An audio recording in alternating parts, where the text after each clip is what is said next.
Welcome. A very good morning, ladies and gentlemen. I am Sachin Kumbhar, your host for the event. I welcome you all to BANCON 2013, hosted by Bank of India. It is a pleasure to see such an assembly of eminent bankers of our country who have gathered here today to discuss the issues and challenges facing our industry. Well, bankers as a community have always played the role of catalysts in moving the wheels of economy, and today we are humbled to have our esteemed delegates join us and support this edition of BANCON. To innovate and grow amidst the ever-changing times, our banking community comes together yet again and present to you the blue ribbon event of our fraternity, the BANCON 2013, hosted by the Bank of India. A very warm welcome to all our dignitaries on stage. First of all, a warm welcome to our chief guest, Honorable Union Minister of Finance, Government of India, Shri P. Chidambaram. Let's have a huge round of applause for our Honorable Chief Guest. Thank you so much, sir. And also on the dais, we have with us a Chairman and Managing Director of Bank of India, Mrs. V.R. Iyer. Chairman, Indian Banks Association, Mr. K.R. Kamath. And also Mr. B.P. Sharma, Executive Director, Bank of India.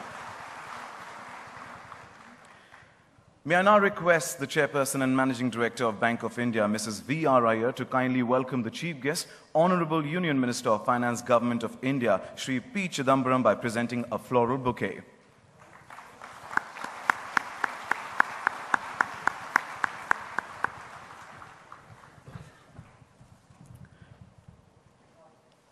Now may I request Mr. K.R. Kamath, Chairman, Indian Banks Association, to honor the Chief Guest by presenting a shawl.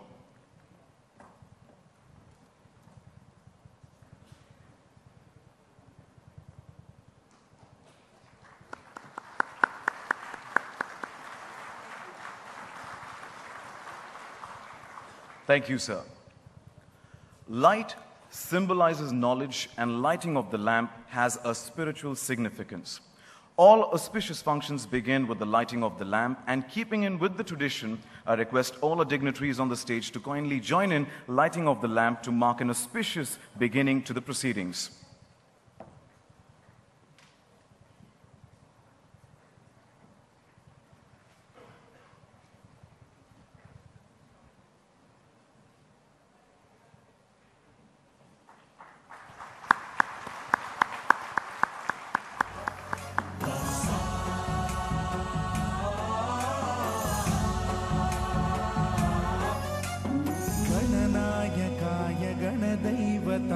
गणाध्यक्षाय धीमहि गुणशरीराय गुणमण्डिताय गुणेशानाय धीमहि गुणातीताय गुणाधीशाय गुणप्रविष्टाय धीमहि एकदन्ताय वक्रतुण्डाय गौरीतनयाय धीमहि. Thank you, sir. Thank you, ma'am. I shall now request the Chairperson and Managing Director of Bank of India, Mrs. V.R. Iyer, to kindly deliver the welcome address. Welcome.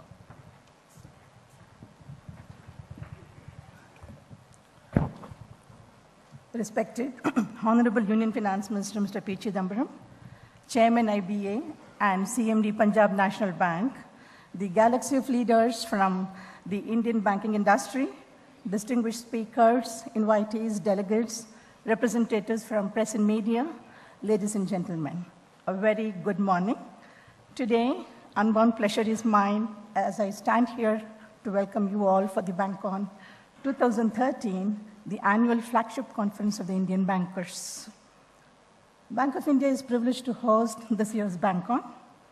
It's a momentous occasion for us as we march to the 108th year of our glorious operations. Words fail to convey my sincere feelings of gratitude and thanks to our Finance Minister, who, despite his hectic schedule, is with us here to partake of his wisdom and guidance. Finance Minister has won universal admiration and respect for the manner in which he has provided leadership to the Indian financial system and adroitly steered the Indian economy in a turbulent, globalized world. So my heartfelt thanks to you, sir, on my own behalf and on behalf of the banking fraternity, we're all here.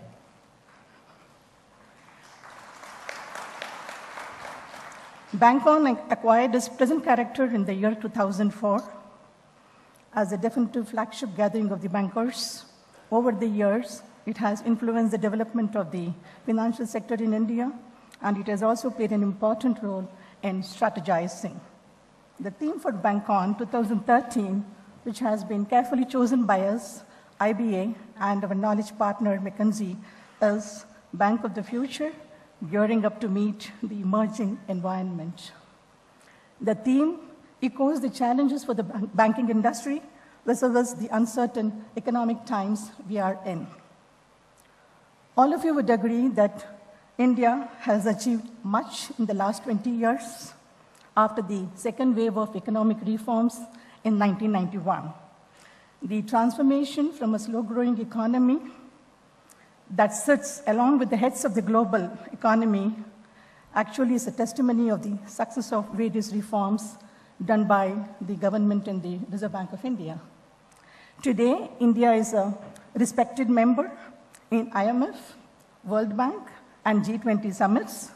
No one can deny that as compared to 2 decades ago, India's financial markets are more mature today, diverse and deep, and have great resilience to absorbing the shocks. Our regulatory systems and also the crisis response mechanism are really very robust and sophisticated, and foreign exchange reserves are also much, much larger. Our success has actually created much larger expectation for the growth prospects in India as well as internationally. Currently, of course, we are constrained by the global uncertainties, which continue to threaten India's short-term and medium-term growth potential, as we all live in a globally interconnected world.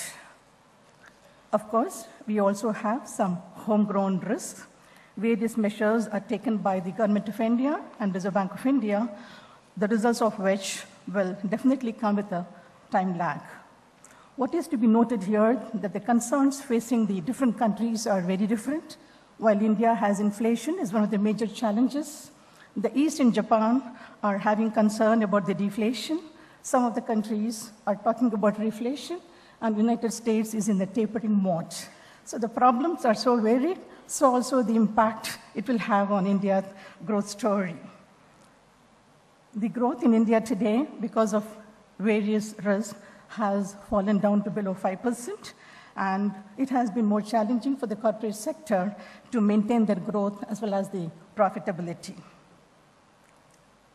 Simultaneously, we are also witnessing sweeping changes in the Indian economy through demographics, regulatory, market situation, and also the evolving technology. On the one hand, massive urbanization is causing an undue pressure on the infrastructure. The income levels rising in the rural hinterland are also increasing the aspirations of the people. Wide disparities in geographic development and earning levels are there. So therefore, there is an unfortunate lot of the people who are still below the poverty line and needs to be included in the financial segment. All these directly and indirectly affect the consumer behavior and also their loyalty to the bank, which in turn impairs the intrinsic growth of the banking segment. Banking, therefore, has to provide adaptive solutions to all segments of the society. While branch banking will continue to be the cornerstone of our activities, it has to be supplemented and supplanted by various delivery channels, and that would continue to be the thrust area, and therefore, alliances with multiple vendors and service providers, and also bankers adopting the latest technology application also would be called for and needed. Besides this, we are all going to witness a definite landscape change in the banking industry with potential regulatory changes around subsidiary presence of the foreign banks, and also the likelihood of the new licenses being issued. The competition is going to get intensified for all of us. The stricter AML guidelines across the globe and also the Basel III norms will increase the cost For us, as we have to, the requirement for the capital would stand enhanced substantially. In these uncertain times, if banking is to survive and thrive, a lot of out-of-the-box thinking will be required. I'm sanguine that BANCON 2013 will provide the abstract platform for brainstorming and emergence of a strategic vision. However, as these changes occur, there would also be a lot of opportunities available to each one of us. It would, of course, depend on how individual banks adapt themselves effectively and efficiently. We have seen in the last decade that though the playing field is the same for all of us, there has been a clear difference between the winners and others.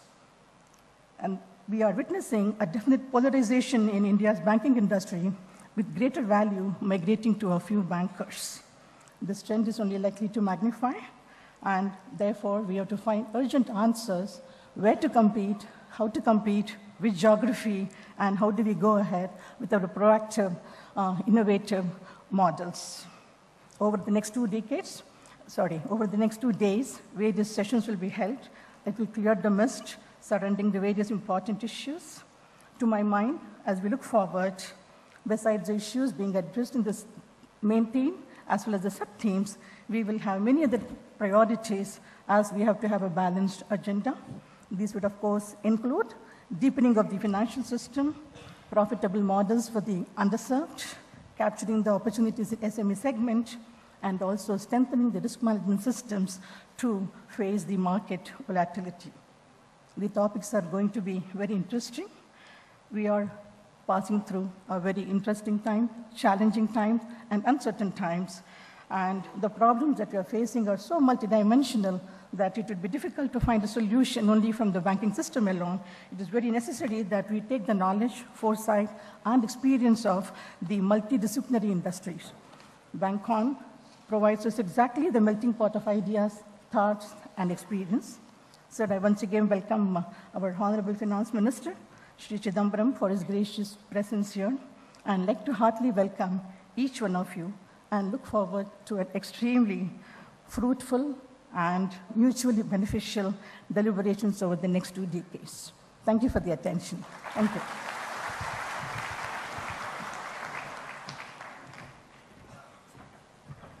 Thank you so much, ma'am, for that informative and inspiring speech this morning.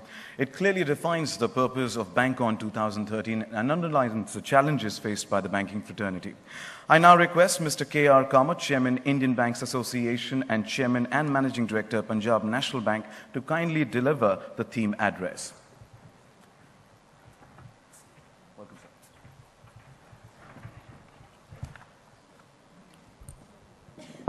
sir. Honorable Union Finance Minister Shri P. Chidambaram ji, Mrs. V.R. Iyer, CMD Bank of India and Honorary Secretary IBA, Mr. B.P. Sharma, Executive Director, Bank of India, CMDs and Executive Directors and other whole-time directors of the banking industry, both the present and the past, my illustrious predecessors in IBA, fellow banker colleagues, distinguished invitees, members of the media, ladies and gentlemen.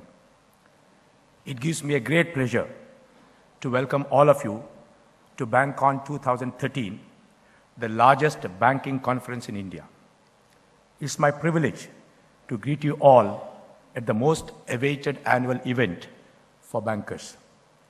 The event has traditionally provided an unmatched platform for all stakeholders, namely policymakers, banks, academia, technology partners, and others, to come together to discuss the state of banking in India and frame a healthy debate and discussion on way forward.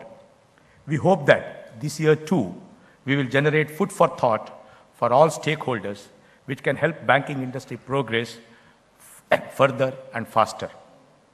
As has been already mentioned, the theme of BANCON 2013 is Bank of the Future, gearing up to meet the emerging environment. This year, keeping with the theme of emerging environment and innovation, we have introduced many firsts in the conference. While inaugurating BANCON 2012 in Pune last November, Honorable Finance Minister had suggested that IBA should institute awards for the best 3 innovations by banks during a year.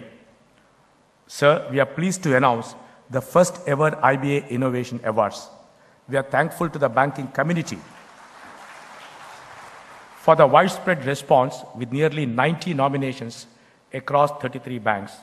I'm also thankful to the jury led by Madam Usha Thorat, who did a great job in selecting the winners. This year, IBA and Bank of India, with knowledge partner McKinsey & Company, have also set up a digital gallery which showcases some of the technology-led innovations, which includes a short movie showcasing a global digital bank. This is just one of many such digital banks which are evolving in the world, and we hope the banking practitioners will find some interesting ideas which they can apply in their business model. In addition to extensive Bank of the Future survey has been conducted, which received response from 20 banks, 800 SME customers, and more than 10,000 employees. The insights from this survey will be shared with you throughout the 2 days across each of the panel discussions. This year's theme has been very carefully chosen to initiate discussions on winning in uncertain times. Over the last decade, the Indian economy progressed rapidly and is now the 3rd largest in the world. However, the Indian economy has recently been facing a period of increased uncertainty owing to the trinity of slowing GDP growth, rising inflation, and a volatile rupee. The banking sector in India, a true barometer of the economy, is mirroring these economic challenges with slowing growth, increased stress on asset quality, and pressures on profitability and capital adequacy. The continued challenging environment and the key role of banking sector in the economy reignites the debate on what does it take to shape a more favorable banking scenario in India over the next 5 to 7 years. In this context, the sub-themes have been chosen to reflect the burning issues facing the banking industry. The panels on the first day of the conference are designed to focus on the customer, specifically how segments are evolving and how banks can serve them more effectively. The specific areas which will be discussed at length are building a customer-centric retail banking model. Retail banking is quickly becoming standardized, and thus efficiency improvements, while necessary, may not be sufficient for banks to create a distinctive positioning. This panel discussion will focus on what banks could do to create a profitable customer-centric retail banking model in face of rapidly changing consumer behavior, regulatory trends, and technology disruptions. Cracking the SME riddle. SMEs continue to be critical to growth of the Indian economy and are one of the fastest growing segments, but SMEs exhibit unique characteristics which are critical to understanding the ways to profitably serve them. This discussion will focus on how players can build distinctive capabilities in customer subsegmentation and coverage, sophisticated risk management, and technology to be profitable in this segment. Accelerating infrastructure financing to boost economic growth. Infrastructure continues to be a long-term need for India. However, the sector has had significant challenges over the last 18 to 24 months. This panel will discuss what could be ways to boost infrastructure financing and what should be the right business models for players and industry to capture this opportunity. The mass market opportunity, is it real and how to capture? Mass market is one of the largest customer segments from a banking perspective. However, given smaller ticket sizes associated with this segment and the dispersed nature of the opportunity, using traditional channels appear to be cost inefficient to serve this segment. This challenge of cost efficiency is multifold in case of financial inclusion. Hence, the discussion would focus on how banks can use innovative models leveraging technology to serve this segment profitably. The panels on the second day are designed to focus on the capabilities which banks need to build to implement some of the actions to serve customers better. The specific areas which will be discussed at length are digital strategy as a means to tap multi-channel behavior. Today in India, 60 to 70% of internet users do some research online while buying financial products. Almost 70% of these customers change their mind about product or brand after conducting online research. The panel will talk about how banks can create a a digital strategy with suitable online-offline linkages to completely tap the evolving multi-channel behavior, strengthening risk and capital optimization capabilities to manage increasing stress on assets. In the last 2 to 3 years, banks have seen a continuous deterioration in the credit quality of their assets. The ongoing monetary tightening, the slowdown in economic growth, magnified by the present-day crisis in Europe, may put further stress on customers, especially corporates and SMEs. This could manifest itself in upward pressure on these key ratios. This panel will discuss how banks can build robust risk management and capital optimization capabilities to manage increasing stress on assets. Gearing up the human capital, managing talent for next wave of growth. Driving sustainable growth in this dynamic environment will require banks to focus on proactive and focused human capital management. Existing methodologies may need to be redesigned in the context of prevalent trends, talent scarcity, significant attrition, retirements, and ever-growing requirement of advanced skills to drive sales and operational excellence. The panel will discuss on how banks adopt comprehensive leadership development and capability building approach to systematically build and sustain desired skills. I hope that you will join us for discussions over both the days and contribute to the rich discussions to frame the future of banking in India. Thank you very much.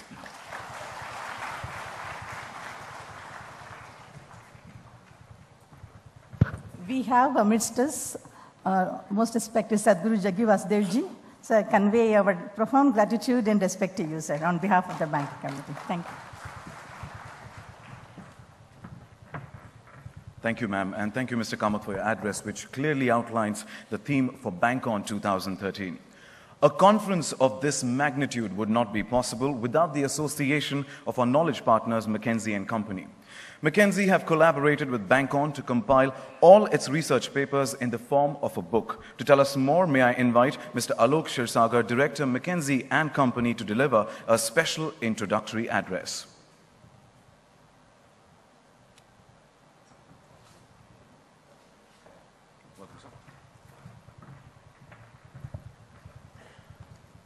Honorable Union Finance Minister Mr. Chidambaram, Mr. Kamath, Mrs. Iyer, distinguished banking leaders. On behalf of McKinsey & Company, we are delighted and privileged to have the opportunity to partner with you all at BANCON, and we thank you for the opportunity to continue to be your knowledge partner, as we've had the privilege to do over the last several years. Mr. Kamath and Mrs. Iyer have already set out the main items of the agenda, so I just wanted to take the opportunity to highlight a few of the findings from the survey that we conducted with the 20 banks and about 800 SME and 10,000 employees, which are compiled in the report that all of you will receive. A few points to note. Firstly, we are very optimistic about the future of banking in India and the achievement that banking success has on the growth and development of our country. Indeed, over the last 10 years, various metrics, whether you look at financial inclusion, which has improved by 30%, or whether you look at value creation and the amount of services provided to SMEs, has gone up dramatically. The last 3 years have been challenging, as Mr. Kamath pointed out. The interesting and important issue, which also came through in our survey, is very sharp differences in the performance and capabilities of the banks in responding to the circumstances. And so the challenge and the opportunity ahead of us is not the goal. I think the goals are very clear. In many cases, the strategies for the individual banks are clear as well. But the performance and capabilities, both across banks and within banks, are too varied at the moment. Just to give you some numbers associated with that, when we even look at NPAs at the moment, the difference between the top quartile and the average is more than 50%. When you look at digital adoption, the use of online and mobile channels to serve customers, the difference between the top and the bottom is more than 90%.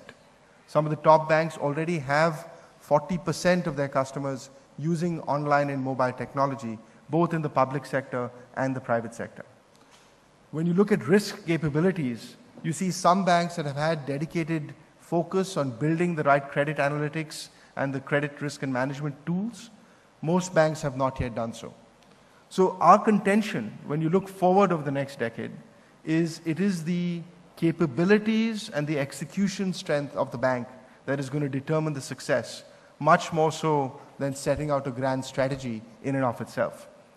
And therefore, when you look at the industry and its impact on the economy, and we've done a few scenarios on what that could be, there is a 40 to 50% gap in the profitability of the industry and therefore the services it can provide based on whether or not these execution capabilities are fully delivered. And the three ones that we'll talk about through the next 2 days in particular is number one is much deeper customer insight, right?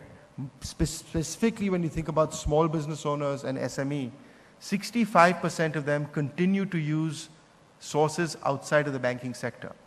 Even those that have use of banks, only 40% of their credit is covered by the banks, right?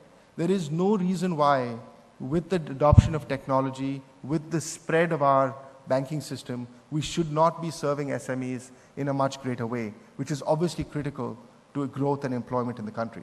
So first theme is much deeper customer insight, and that's translated into products, operations, and services. The second theme is around changing the nature of distribution. It is now an era of multi-channel distribution, not branches alone, not online alone, but customers want to have both. Indeed, this is not restricted to metro India. When we go to semi-urban, rural India, that's where we actually see the greatest and fastest adoption of digital channels, of ATMs, of debit cards. So particularly when you think about how you expand profitably in semi-urban rural India, we think technology is actually an extraordinarily important part of that. And the last point is to substantially improve our risk management capabilities. Traditionally, we've been very good at following through on regulatory actions, but not as good as building the capabilities to manage the data within the bank, to use the data for credit decisioning, to follow through and improve the analytics based on actual feedback, and to incent our frontline salespeople on collections, not just on sales. So I think in the next 2 decades, and as we think about the opportunities in the next 2 days as well, there's an enormous opportunity to talk about what is it going to take to succeed, right? The goals are clear, but the execution capabilities are quite varied. So we'll talk a lot in the next 2 days about how to build that muscle, what lessons can we learn both from within this country and outside to help improve our ability for the banking system to deliver on the goals of the economy as a whole. Thank you very much on behalf of McKinsey & Company.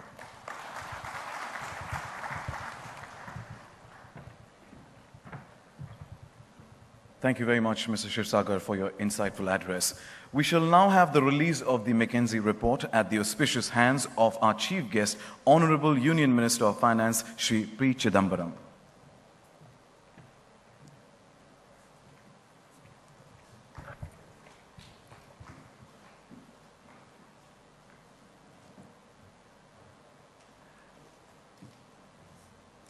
Let's reciprocate with a huge round of applause as we witness the release of the McKinsey report at the auspicious hands of our honorable chief guest.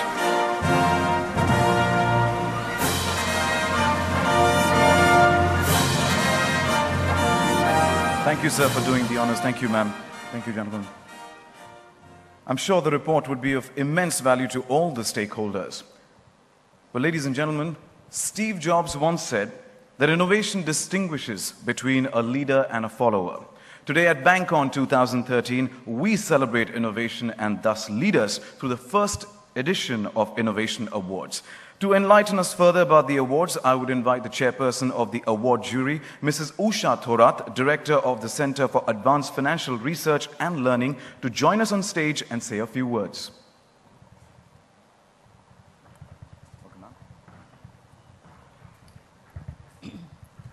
Respected Finance Minister, ladies and gentlemen, on behalf of the jury, which consisted of Mr. Malya, formerly Chairman of Bank of Baroda, Mr. M.V. Nair, formerly Chairman of Union Bank, Ms. Kalpana Moiparia from JP Morgan, Mr. Arun Duggal from Shriram Group, and we had Mr. Narayan Murthy as a guest on the jury panel. The jury had a very, very challenging job in a fairly short period of time. And we are very happy that even given the small window for us just about 1.5 months, the jury received 88 applications from 33 banks, 20 from public sector banks, 10 from private sector banks, 2 urban cooperative banks, and 1 local area banks for 6 categories of awards. These categories of awards were the most innovative customer service proposition, the most innovative broad-based product offering, the most innovative use of technology, the most innovative use of multi-channel structures, and the most innovative mass retail banking for underserved segments, and finally, the most innovative bank. In each category, 6 applications were shortlisted on the basis of quantitative and qualitative parameters, and they were marked on the basis of relative rating.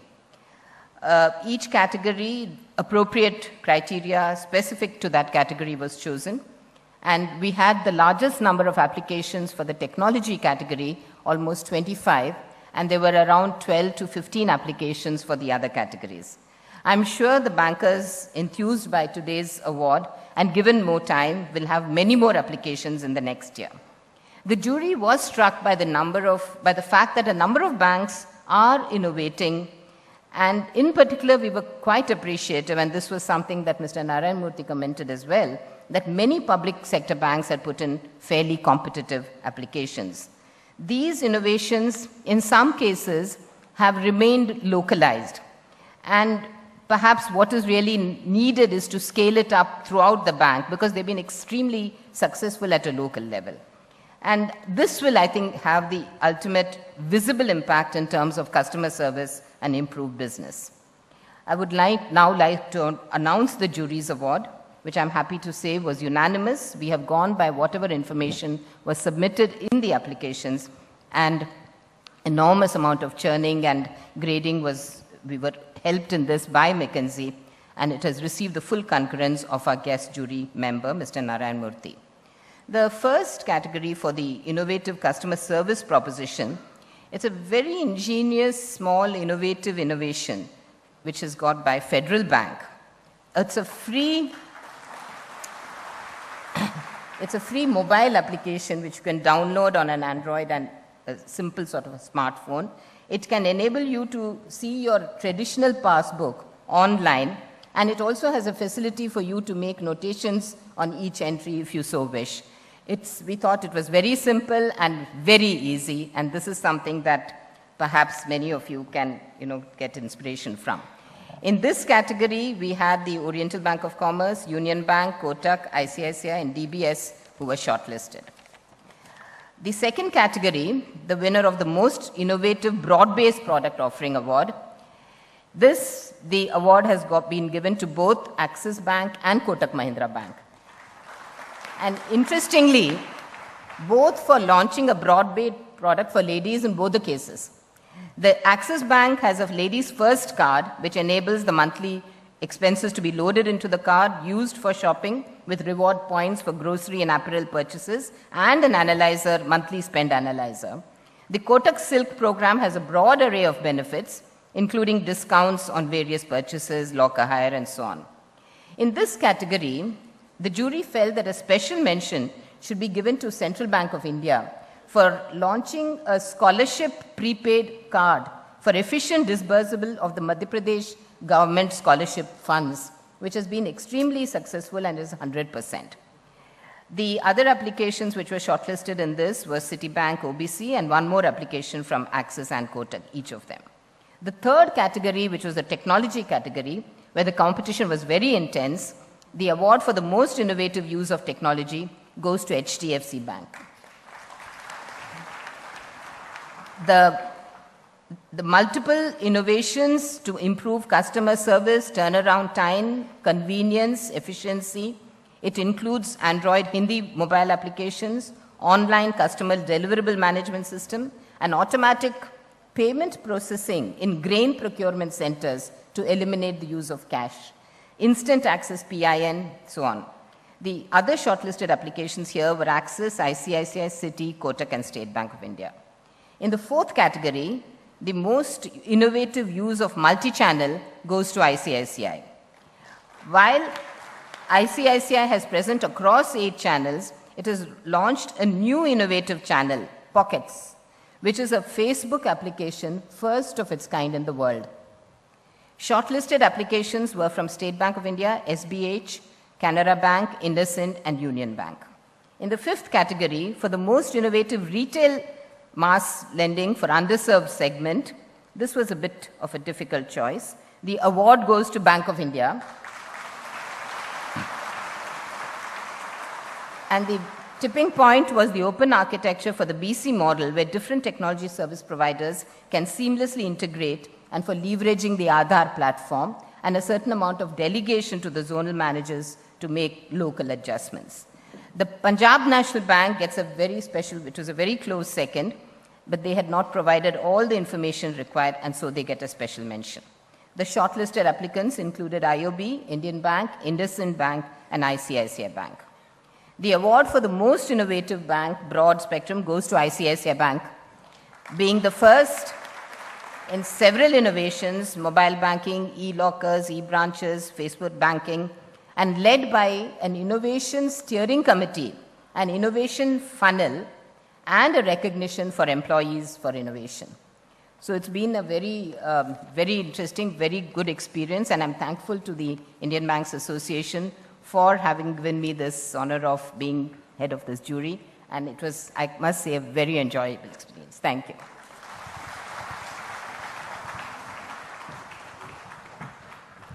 Thank you so much, Mrs. Thorat. On our request, our chief guest, Honorable Union Minister of Finance, Shri P. Chidambaram, to kindly present the awards. I would announce the award winners as per the category and request a representative to please come up on stage and receive the award. The first category is Most Innovative Customer Service Proposition. The winner is Federal Bank of India.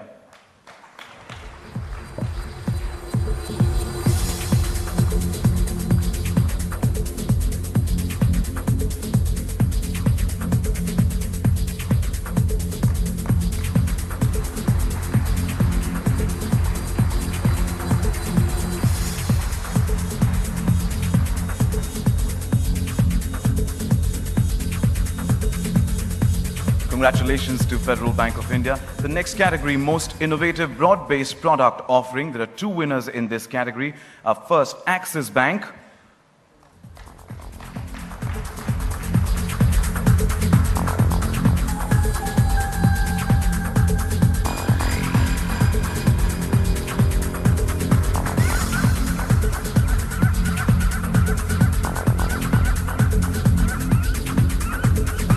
Congratulations, Axis Bank. And on the same ship, we have Kotak Mahindra Bank.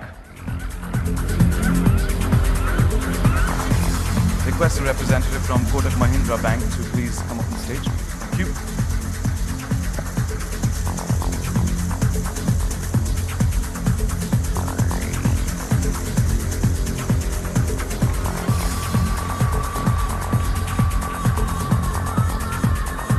Congratulations to Kotak Mahindra Bank. And there's a special mention in this category, Most Innovative Broad-Based Product Offering. It goes to Central Bank of India.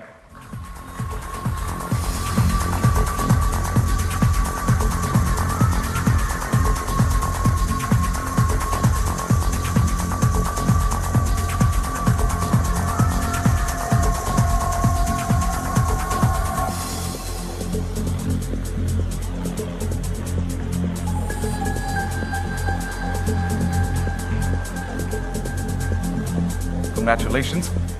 The third category, Most Innovative Use of Technology, and in this category the winner is HDFC.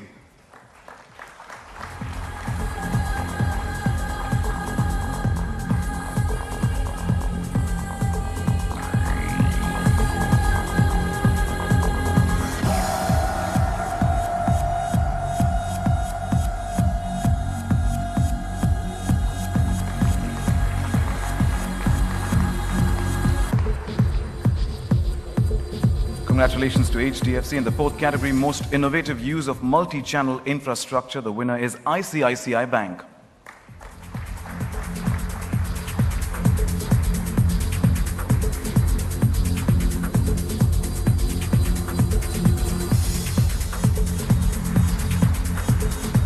Congratulations, ICICI Bank.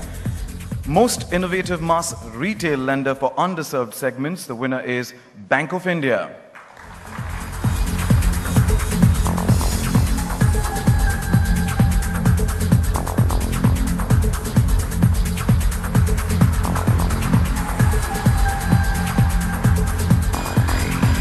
Congratulations to Bank of India, and also a special mention in this category for the most innovative mass retail lender for underserved segment goes to Punjab National Bank.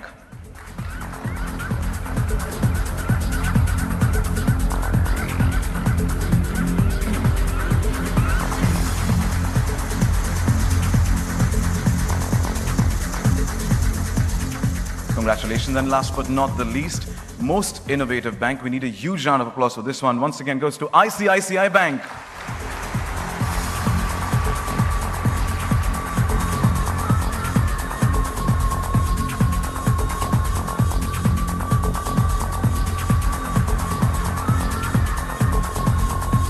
Congratulations, ma'am. Let's have a huge round of applause for all our winners, and thank you, Honorable Union Minister of Finance, Shri P. Chidambaram, for felicitating the winners.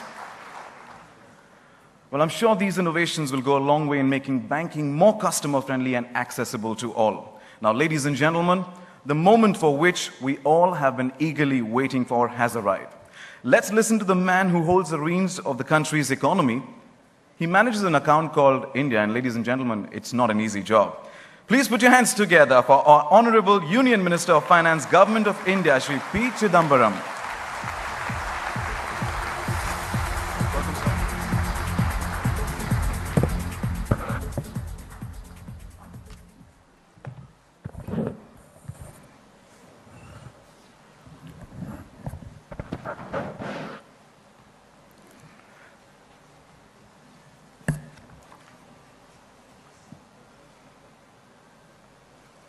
Shri Kamath, Chairman, IBA,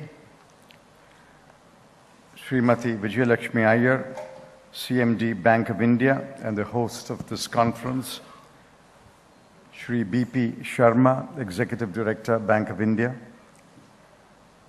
Chairpersons and Managing Directors of banks, Executive Directors, whole-time directors, and other senior bankers from all over the country. Good morning to all of you.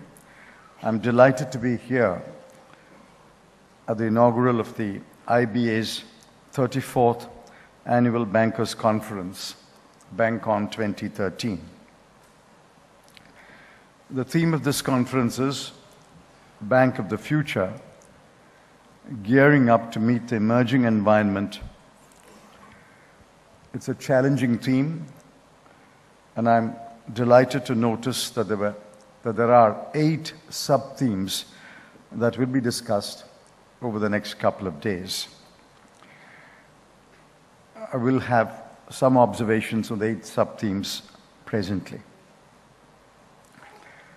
I want to take the first few minutes talking to you about the economic situation. As all of you are aware, between 2004 and 2011, despite some blips in 1 or 2 of those years, India's economy averaged a growth rate of nearly 8.5%. Since then, thanks to the external environment and thanks to domestic reasons, growth has declined in 8 successive quarters, touching a low of 4.4% in the first quarter of 2013-14. A decline in growth has been accompanied by challenges on the fiscal deficit, on the current account deficit, and on inflation. Government has taken a number of steps to arrest the declining trend and meet the 3 challenges that I mentioned just a while ago. And I want to take this opportunity, as I do take every opportunity, to reiterate my commitment, to reiterate government's commitment that we will do whatever it takes to contain the fiscal deficit in the current fiscal to 4.8% of GDP. It is a red line that we can breach only at our peril. we will not breach that red line and we will contain the fiscal deficit. The second challenge is the current account deficit. Last year, we had an unprecedented $88 billion of a current account deficit. It was a minor miracle that we were able to finance it fully and even add a small amount to our reserves. But it goes without saying that you cannot finance a current account deficit of the order of 88 billion year after year. So beginning this year, we said that through a number of measures, we will contain the current account deficit to $70 billion or below. I maintained that number for several months, and on November 1, I said, I'm now confident we can contain the current account deficit to $60 billion or below. And 2 days ago, I was very happy to see that the governor said the current account deficit will be contained at $56 billion or below. I can assure you that the governor and the government are not in competition with each other. But in this case, I'm going to try to do better and contain the current account deficit at below $56 billion this year. The third and the most difficult challenge is inflation. In 2009, wholesale price inflation was only 1.9%. Today, wholesale price inflation is over 10%. Wholesale price inflation is over 6% and close to 7%. Retail CPI is over 10%, and of that, food inflation is over 12%, and in some items, food inflation runs at a much higher figure. Inflation in India affects people in different ways. We have retail price inflation, which affects virtually everybody, especially with people who have fixed incomes or uncertain incomes. We have wholesale price inflation, which influences a large number of other economic factors in the country, including policy making. And then we have core inflation or manufacturing inflation, which indicates whether manufacturing activity is robust or not. Despite our best efforts, while we were able to contain manufacturing inflation, and in a sense, the sluggishness in manufacturing led to manufacturing inflation being contained rather than any policy instrument. And we were able to contain WPI inflation for most part of this year until the recent spurt. We have not been able to contain CPI-based inflation, mainly because it is driven by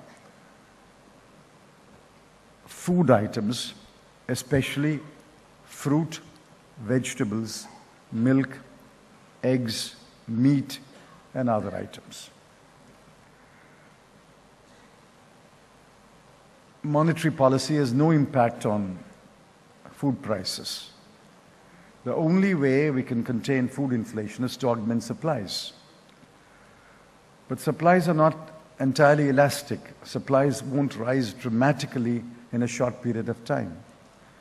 For supplies to rise, you need investment, you need greater production, you need better distribution, you need better logistics, you need better storage, and you need to reach the product to the shelves of stores and shops and malls. So we have a challenge, but we have to take note of the challenge, and we have also to recognize that that challenge brings with it a number of steps that are required what we would call policy, including monetary policy. But I'm confident that the green shoots that are visible here and there will multiply, and that the economy will revive. There will be an upturn in the second half of this year, and it's quite possible that the estimates made by the Reserve Bank or the Prime Minister's Economic Advisory Council or the government about growth being between 5 and 5.5% will be realized. It would be a pity that a country of our size cannot grow to our potential. It has been repeatedly pointed out that our potential growth rate is over 8%. Given India's savings, which are high, in 2007-8, we touched an all-time high in savings, and since then, and even in the worst year, our savings have been 30% of GDP. Given that savings are well above 30% of GDP, and given the normal incremental capital output ratio, our potential growth rate is well over 8%, and I hope that the measures that we have taken will yield results, and we will get back to the high growth path. Now, in that context, let us look at banking. I was very impressed by some figures put out by McKinsey in its report. This captures in a snapshot the state of banking in the country, the strengths and the weaknesses, and I wish to speak for a few minutes on these. Study has shown that only 21% of women who were surveyed admitted that they had access to banking services. 44% of men admitted they had access to banking services. It means that the majority of the people of India do not have access to banking services. Secondly, given that people live under different circumstances, under different conditions, I think it's fair to say that while a small number has actually entered the 21st century, the bulk of India still remains in conditions of the 20th century, and there is a small number which perhaps continues to live in the 19th century. I do not think there is any country in the world where people span 3 centuries. Banking in India, therefore, has to recognize these hard facts. Banks for whom? Is it for the 1% that McKinsey report classifies as affluent? Is it for the 4% that the McKinsey report classifies as mass affluent? Or is it for the 61% which is classified as mass market, or the 34% which is classified as low income? And if you look at the access of these segments to banking, it's quite obvious that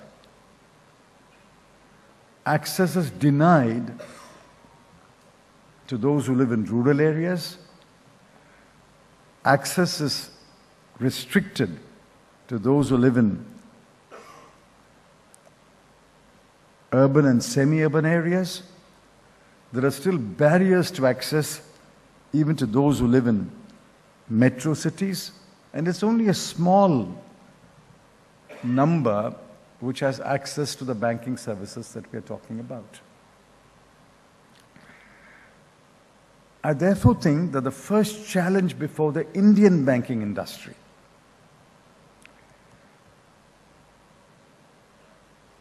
is to ensure that banking becomes truly universal. Every one of you claims to be doing universal banking. You're not into niche banking. Yes, there are private banks, there are investment banks, there are local area banks, there are banks that serve a small community or a small segment of the customer market. But all of you are universal bankers. But if banking must be truly universal, everyone in India, irrespective of the segment to which he or she belongs, irrespective of where they live, irrespective of the economic conditions, must have access to banking services. So I think in the foreseeable future, our biggest challenge will be how to make banking truly universal, and how to reach the day when every woman and every man in this country, if asked, will say, yes, I have access to banking services. The second point that I wish to make is the quality of our banking, the quality of the products that banks offer. It is true that these segments require different products. All your innovations clearly point in that direction. There are products that are required by the affluent market. There are products that is required by the low-income rural market.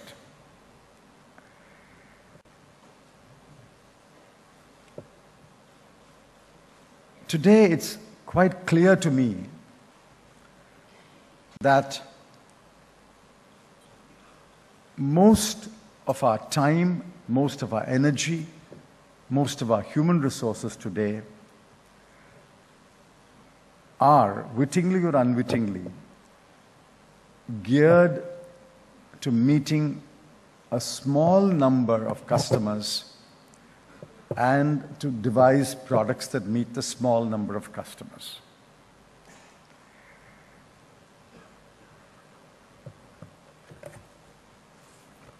If you take big corporates, they can raise money in many ways. They can raise equity capital in the market. They can raise money from private equity. They can raise deposits. They can issue corporate bonds. They can go abroad and raise money through external commercial borrowing. And they can negotiate with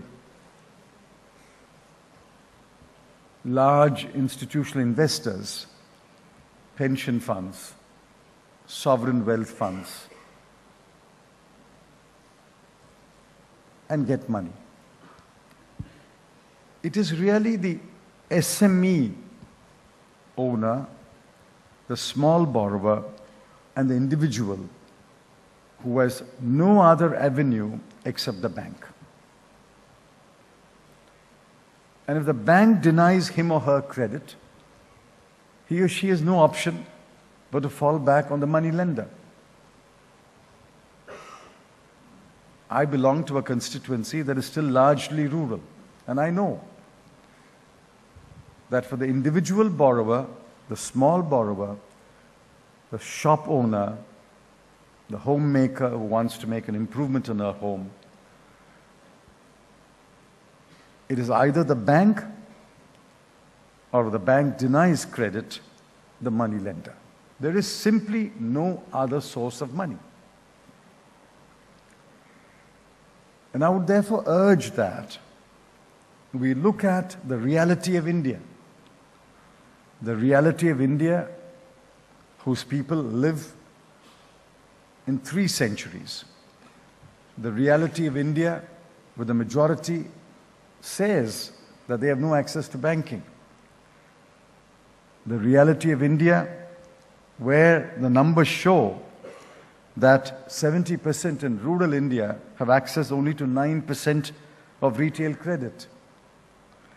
The reality of India, where the individual borrower, the small business person, has no access to any source of money except the bank, and absent the bank, the money lender. So my appeal to you is, while we should not turn back on technology and innovation and adopting the best practices all over the world, our banking, at least for the foreseeable future, must focus on the reality of India. I have no doubt in my mind that not only public sector banks, but even private banks will rise to the occasion and ensure that every person in India will say, yes, I have access to banks in India. I want to speak briefly on the sub-themes that you have chosen. I entirely agree that any model that you make would have to be customer-centric. And that SMEs do not form one homogeneous class. SMEs can be broken down into numerous classes, and each one has a different requirement, each one has a different need, and therefore it's important to granulate and look at each class and find out what their needs are. There is, of course, a mass market which remains to be captured. The numbers speak for themselves. Therefore, it is unavoidable that brick and mortar branches would have to be open in large numbers for the next several years in the 21st century. You have chosen the right sub-themes, and I would urge you to spend time reflecting on these sub-themes and coming up with conclusions at the end of the conference.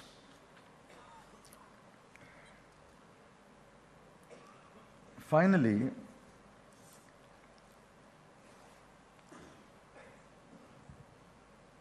I wish to ask you to reflect on how our banks will change in the future. Today, I'm left with the impression that barring some exceptional innovative measures which each bank takes, most banks are clones of each other. I've said this before. In fact, I'm inclined to think that there's more cloning than differentiation. I'm happy that the governor has spoken about differentiated banking licenses. While talking to people and traveling through the country, I find that there is a need for different kinds of banks. Some years ago, we encouraged local area banks, but that initiative was killed after the first 3 licenses were issued. I think we must go back to the drawing board and look at different models of banking. I'm happy that some of the applicants who have applied for private banking licenses to the Reserve Bank of India, I'm told, have come up with different models of banking. I think we need banks which cater to communities. We need banks which cater to people living in what we would call states where there is a tribal population. We need a different bank to cater to people in the Northeast. We need banks that cater to the urban poor. And their requirements are very different from the requirements of the rural poor. We need banks that cater to mainly farmer families. We need banks that cater to women. I do not know how our established major banks can quickly shift gears to cater to each one of them. Maybe they cannot, and I would accept that. But it's therefore necessary for us to promote banks that cater to these individual segments of our people. I sincerely hope that when new banking licenses are given in January 2014, some licenses at least will go to people who have come up with an innovative and different model of banking addressed to meet the needs of special segments of the people. It would be a pity if the new licenses also go to banks which clone existing banks. I'm confident that that will not happen and that innovative ideas, innovative banking will gain recognition by the licensing authority. I know that this has been a stressful year. We are trying to alleviate your stress. This stress is reflected in the quality of assets, quality of restructured assets, in your provisioning, in the lower dividends that are being given to shareholders, in the large amounts of money that have to be set aside for provisioning, and in the what appears to be weaker balance sheets. But I don't think we should be despondent about these times. The world is going through difficult times. In 2012, the world output grew by 3.2%. In 2013, it has declined to 2.9%. And in 2014, it is expected to rise to 3.6%. In fact, if you want to see a collection of gloomy faces, all you have to do is attend an IMF meeting or a G20 meeting. Every finance minister there wears a gloomy outlook. In fact, they marvel at our 5% growth, and they envy our 5% growth. China, the champion of growth, had growth rates of 10%. It declined to 7.5%, a reduction of 2.5%. India's growth rate, which averaged 8%, has declined to 5.5%. So what has happened is not unusual. It's not unacceptable. It's not acceptable, but it's not unusual. But this will not remain so forever. We can see that the US economy is bouncing back. In Europe, several countries have shown high growth. Japan is making a determined effort to rediscover growth. And if the world economy grows at 3.6% in 2014, India's economy will also see a bounce. Our exports are growing. Electricity production is dramatically improved. The mining sector is showing signs of revival. We have unblocked 99 major projects involving over $60 billion, and these will be implemented now. Foreign money flows are robust. Under the FCNRB window, you have collected $18 billion so far. Foreign direct investment proposals are flowing in, especially in telecommunication, aviation, pharmaceutical. And I think in the second half of this year, you will see the upturn and the full benefit of the upturn and the movement towards a high growth path will be visible in 2014. In a period of stress, it is important for bankers to hold their nerve. I've repeatedly said that bankers must distinguish between willful defaulters and people who are victims of external circumstances. While we should be stern with willful defaulters, we must hold the hand of those who are victims of external circumstances. This is the period for bankers and customers to work together, to keep faith in each other, because when we come out of the trough, when the upturn begins, and when we see growth quarter after quarter, that is the time when most banks will become healthy and most balance sheets will become healthy. I'm aware that in a period of stress, decisions are taken, and sometimes these decisions are questioned. I have only recently and in other fora made it clear that banking is a business. And like in any business, the business leader will take decisions based on facts and circumstances available to him or her at that time, and that decision could turn out to be a poor decision or even a wrong decision. But a poor decision or a wrong decision does not mean it is a dishonest decision or a malicious decision.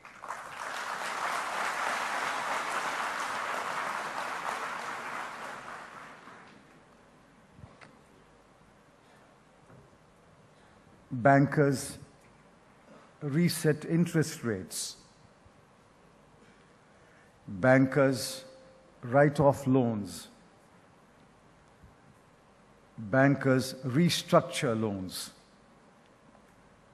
bankers extend additional credit when it becomes necessary to save a project. Each one of these decisions is based on facts and circumstances that are available to the banker at that time.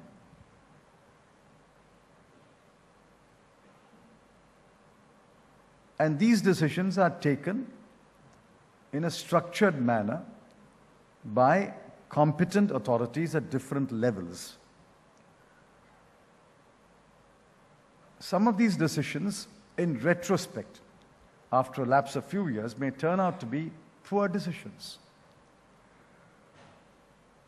But if authorities begin to question every decision and attribute a motive and attribute a criminal intent and describe it as a crime, I think that would be the most dangerous decisions that authorities can take. And I would strongly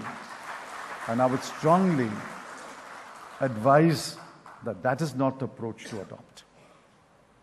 No business can survive and no person can take a decision if every decision is questioned as motivated or malicious. As far as government is concerned, I want to assure you, as long as you take decisions based on facts and circumstances available to you at that time, and do it at the appropriate level and in an appropriate committee or an appropriate forum, and exercise your best judgment, we will defend you and we will stand by you.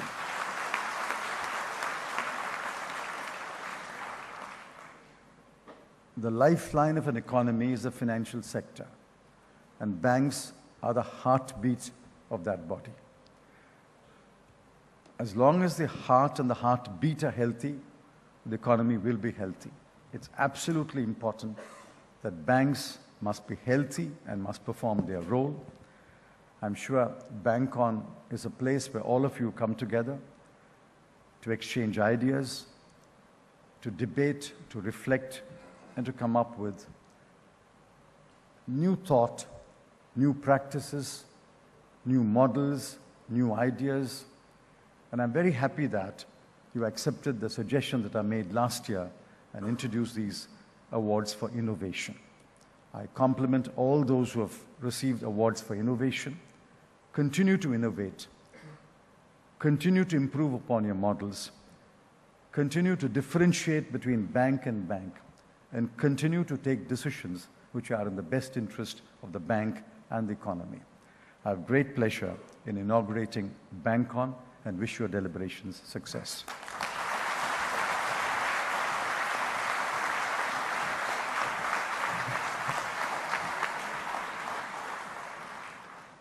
Thank you so much, sir, for the insightful, analytical, and inspiring speech here this morning. Thank you. We truly appreciate your presence and support for BANCON 2013. I'll now request Mrs. V.R. Iyer to present our token of appreciation to our Honorable Union Minister of Finance, Shri P. Chidambaram.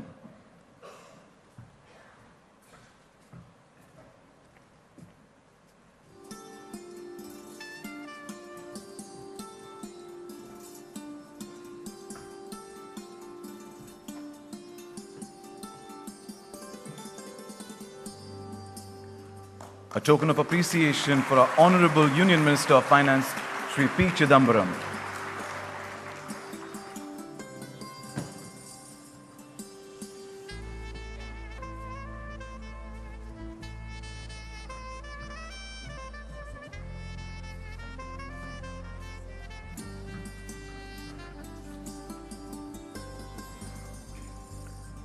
Thank you so much, sir. Thank you, ma'am. May I now like to invite Mr. B.P. Sharma, the Executive Director, Bank of India, to propose a vote of thanks.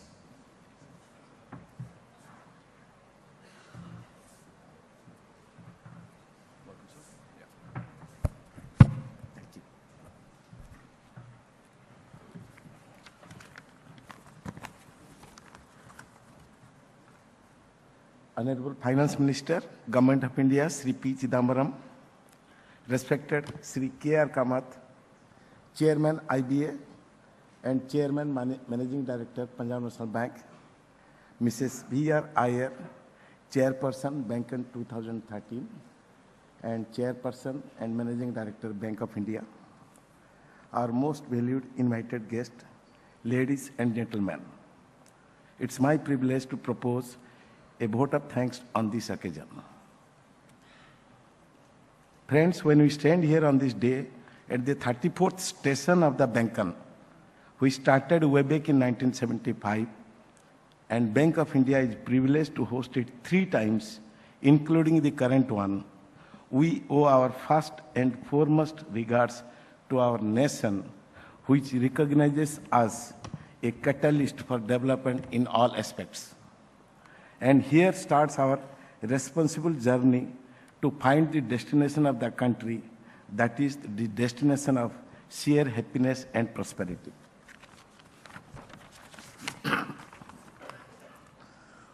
We in this BANCON are going to discuss about the Bank of Future, gearing up to meet the emerging environment.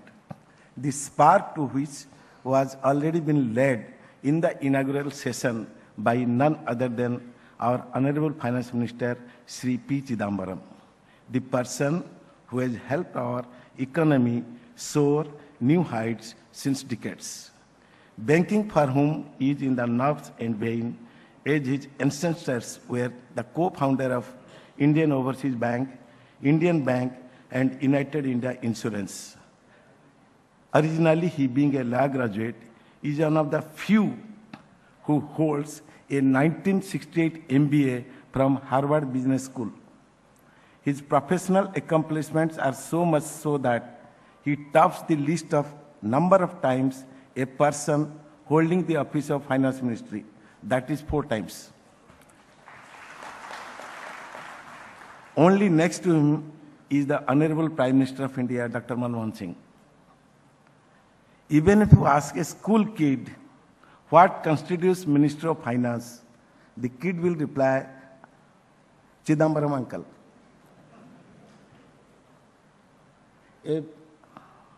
Thank you very much, sir, for your gracious presence and more importantly, the word of encouragement to bankers. Thank you, sir. A big thank you to Mr. K.R. Kamath for his efforts towards orienting us to the themes of this BANCON. I must mention our deep sense of gratitude and appreciation for Mrs. B.R. Iyer, who is the friend, philosopher, and guide for the entire event. I extend my thanks to IBA and the member banks for their enormous cooperation in the organization of this event. Well, ladies and gentlemen, an event like this cannot happen overnight. The wheel starts rolling weeks ago. It requires planning and a bird's eye for detail. We have been fortunate to be backed by a team of very motivated and dedicated colleagues of Bank of India who know their job and are result-oriented. Ladies, gentlemen, and the eminent speakers, we are looking to you all to make this event a great success. We thank you for being with us. Take my words, it is going to be a great event. Thank you very much.